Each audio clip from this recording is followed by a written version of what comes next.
Welcome, welcome, welcome!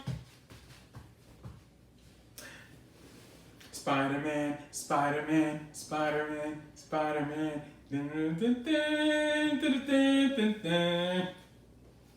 The Amazing Spider-Man. So this is the Marvel Premiere Collection, The Amazing Spider-Man resin statue. High school student Peter Parker was bitten by an irradiated spider while attending a scientific demonstration, and whether by chance or fate, that bite gave him the proportionate strength and speed of a spider. Able to climb walls and sense danger, Peter attempted to cash in on his abilities, but after declining to stop a criminal, he discovered that with great power comes great responsibility.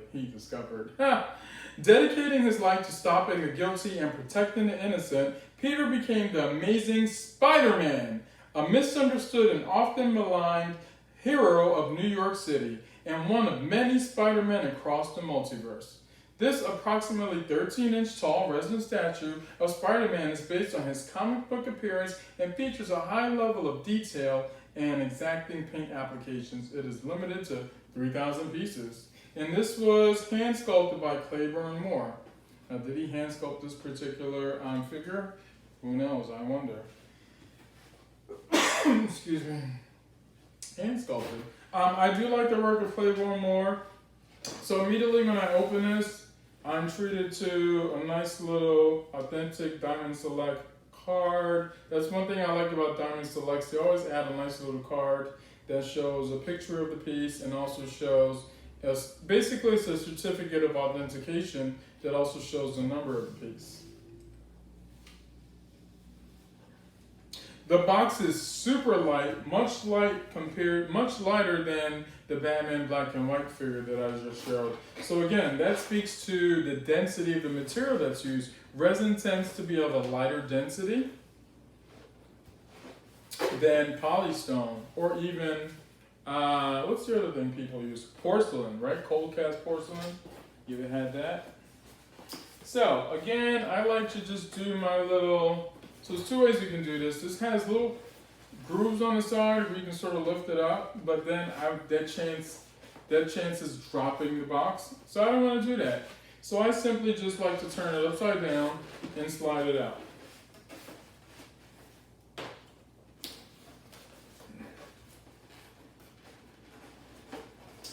I would say, I think this is like my 5th Diamond Select figure that I've got. I actually bought a Batman Diamond Select figure for my brother. This is, I would say, my 2nd Premiere Collection figure. I also have the Mystique resin statue, and I have the Hobgoblin resin statue. So I actually got this to go with my Hobgoblin.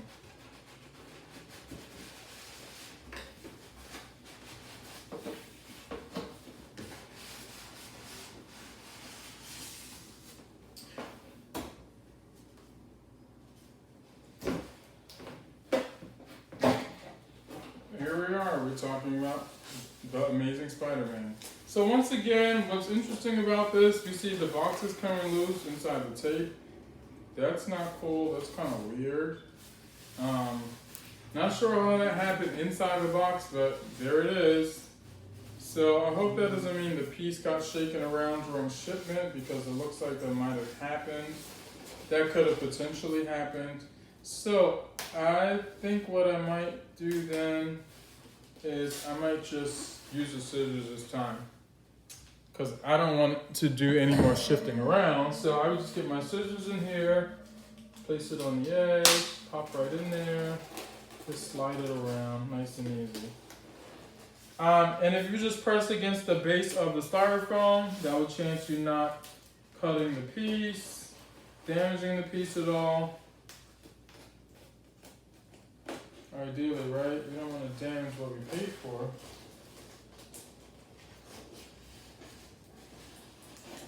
And I think these Premiere Collection statues tend to be about a 1/6 scale, 1/7 scale, one of those. So I would guesstimate that's about what this is. 1/6 to 1/7 scale, I'm not sure. I wish they put the scale on the box. So as soon as I open it up, I noticed right away, again, it's one piece. These resin statues tend to be one piece. I'm not sure if they put it in a mold and sculpt it that way or how that's done. But that's the nice thing about the resin is usually done with a mold, whereas the polystone tends to be crafted a little differently. So what's interesting is there's this bit of, okay, immediately I'm not happy about what I'm seeing initially. So the paint, as I'm looking at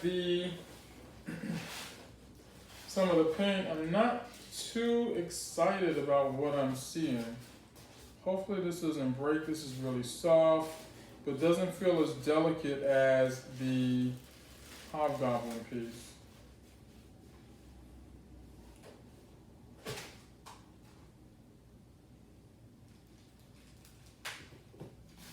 So there it is.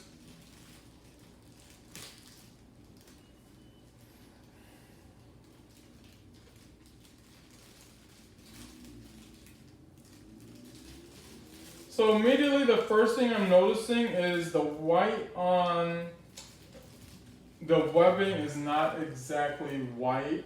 Again, they got a little lazy whoever painted this, did not paint all around. So either that or some of it got rubbed off. I don't know. But I wish it was all white because that's what the webbing should be. So that makes me a little sad. I will say this is not the first time I've been disappointed by these resin statues from this Marvel Premier collection. However, I will say the first statue I got, the Hobgoblin statue, was amazing. So the paint job, I didn't notice anything off about the paint job. The Mystique statue, however, I did notice a few things that could be better, especially the white on the statue. Maybe the company needs to work on their white statue, their white painting that they use. So Diamond Select, work on your white paint. Get some better paint. So the weight itself, really nice weight actually. Feels a lot heavier than it did in the box, right? I'm noticing that this sort of like a piece where it looks like his hand was keyed in, but I don't think he's movable from, I wouldn't want to move him and break this. This does feel a little delicate on this side. But the thing that drew me to the piece was this web that's coming out of his hand and going around the side of the statue. I think that's really cool. I love Spider-Man's webbing.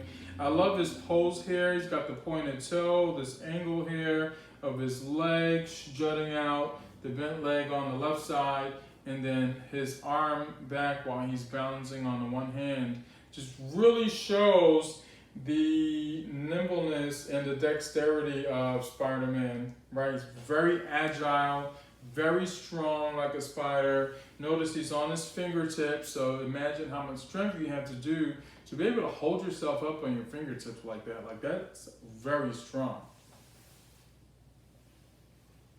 And I'll just turn it around so you can see. I don't have a turntable like some statue collectors do, but maybe one day. And you can see how the webbing is sort of going around the wall here, or the chimney, or whatever this is. Not sure how it got like that. I'm really curious about that. Maybe he swung up there, swung himself up, and then was able to catapult himself up on top of the wall. I don't know. Obviously, they just did this for creativity, but I always like to figure out what's the story, right? What is the story? Compared to the last piece we saw from DC Direct, this Diamond Select statue does have some shading around it. You see some light shading on the leg here to see the musculature. There's some shading along the leg to show where the ankle is. Inside to show the depth of the calf muscles. And then we have some shading. A little bit of scuffing on the paint here. It looks like they made a mistake and tried to cover it up. But you know, that's something that Not sure if it can be overlooked because now I can't unsee it now that I'm looking at it. And as I'm looking at the picture, I'm not noticing that, right? So whoever did this painting, again, could have been a little better. Some shading inside the hand. Then we have the wrist muscles here, the arm forearm muscles, right? See the texturing around the bicep. Then some shading around the back, and even on the symbol on the back of his chest. Now what's interesting is because of his position, you don't really get a good look at the symbol on the chest. That is a very unique symbol, but I'll hold this way so you can see. And I do like what they did with the eyes. The eyes really draw the attention in. That is one of the most important aspects of the figure, is the eyes, right? Where is he looking? What is he thinking about? Where is he trying to go? I will say what's interesting is the photo kind of makes it look like he's looking a little more forward. His body's actually angled a little differently than it is in the photo. It's a little further down, I would say, than in the photo.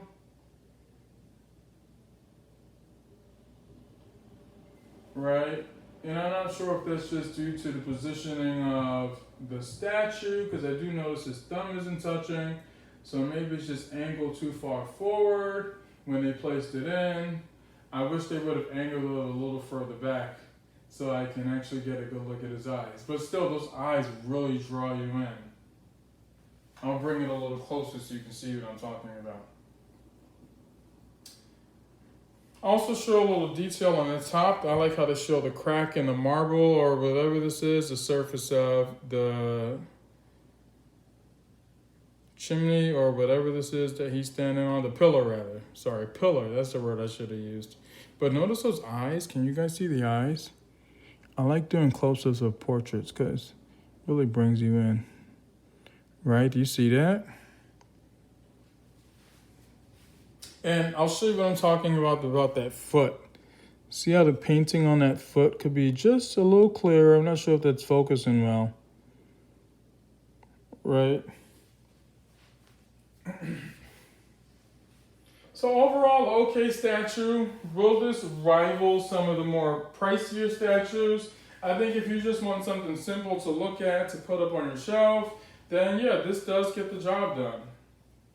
But if you're looking for something that has amazing texture, amazing paint job, you're probably not going to get it with this. So I think, again, this is probably something you can get for, you know, I might get this for like might be a cool statue for a teenager to have. You know, you don't want to get them something too expensive that they might not actually like later on. And it's something easy that they can move around when they go off to college. They can put it up on their bookshelf or something, show it to their friends. So in that regard, it is a really cool statue. But, and also compared to some of the other more well, I mean, I won't say Diamond Select isn't well known, but I would say compared to some of the other statue companies out there, I will say this does rival the work that they're doing. Iron Studios does amazing work also, but sometimes their paint jobs can be a little off.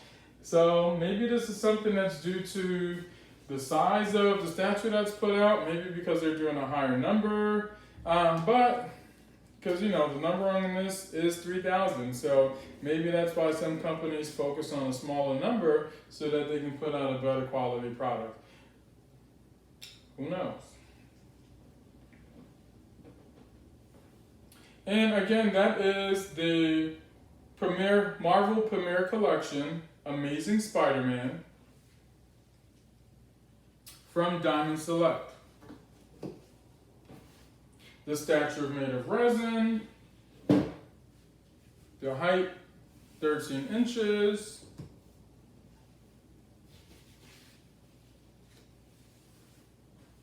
And there's not much more else I can say about it. I'm probably considering getting the Spider-Man versus Venom statue from Sideshow because I think that statue is a really cool pose. What kept me on the fence about it is it doesn't show any webbing from Spider-Man, even though he has his hand positioned to shoot, which I think is kind of weird. There are a couple of other really good Spider-Man statues out there, but Spider-Man, I would say, even though he was my favorite comic to read growing up, I wouldn't say he's my favorite character to look at. So for that reason, I wouldn't want to spend too much money on a Spider-Man statue. But something that's in a pose like this or is in a diorama would be really fun to look at. So that's one of the reasons why I got this. All right, thank you for watching.